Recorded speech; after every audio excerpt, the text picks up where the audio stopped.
तुम्हा सगळ्यांनी पक्षामध्ये काही संकट आली त्याची नावनेच न होता हा पक्ष पुढे नेण्याचं काम तुम्ही लोकांनी केलं.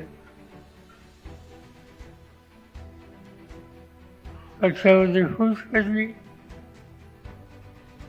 फूस पडावी असं कधी आपल्याला वाटत नव्हतं, पडली. काही मूलभूत विचाराच्या संबंधी अंतर झालं आणि त्यामुळे ही फूट वाढली. मी काही त्याच्यासंबंधी अधिक भाष्य करू इच्छित नाही, पण जे राहिले ते विचाराने राहिले, ते राहिले ते विचार घेऊन परत जनतेला त्यांच्या सुखदुःखाला साथ देण्याच्यासाठी राहिले.